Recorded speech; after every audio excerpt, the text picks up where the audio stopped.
ആ എന്താ ഒരു മഴ മഴ അങ്ങോട്ട് പെയ്താ പിന്നെ പെണ്ണുങ്ങൾ പണിക്ക് പോകണം എന്നു കച്ചറ ഉണ്ടാക്കൂല. നല്ല സുഖ ഇടക്കിടക്ക് ഇങ്ങനെ പെണ്ണുങ്ങൾ കട്ടൻ ചായയും കൊണ്ടുവന്ന് തരൂ. എന്താ ഒരു അരം.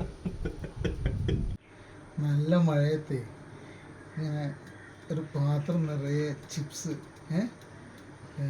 ഈ പൊട്ടറ്റോ ചിപ്സ് ആയാലും കുഴപ്പമില്ല, ഞാൻ എടുത്ത് ഇങ്ങനെ കറുമുറു കഴിക്കുക, അതൊരു ഹരമാണോ. നല്ല കപ്പിയും മത്തി മുളുട്ടു നല്ല ഹരവും. അതേപോലെ കപ്പയും ബീഫ് ഫ്രൈ ആണെങ്കിലോ പോട്ടെ, നല്ല ചൂടുള്ള പുട്ടും ബീഫ് ഫ്രൈയും കൂടെ ഇങ്ങനെ കൂട്ടി കുഴച്ചാൽ, അല്ലെങ്കിൽ ഇങ്ങനെ പപ്പടം കൂടെ കൂട്ടി പൊടിച്ചാലുണ്ടല്ലോ മോനെ, അതൊരു പിടി പിടിച്ചാൽ എന്താടാ ഒരു ഹരം. അതിൻ്റെ കൂടെ സർക്കാർ സ്പോൺസേർഡ് 2 കൂടി ഉണ്ടെങ്കിലോ ഒരു ഹര, അടിപൊളി. എന്ത് നല്ല നടക്കാത്ത ആഗ്രഹങ്ങളില്ലേ. ഇതിനൊക്കെ പൈസ വേണ്ടടാ. അതല്ല ഇപ്പം നമ്മളടുത്ത് ഇല്ലാത്തത് അല്ലേ.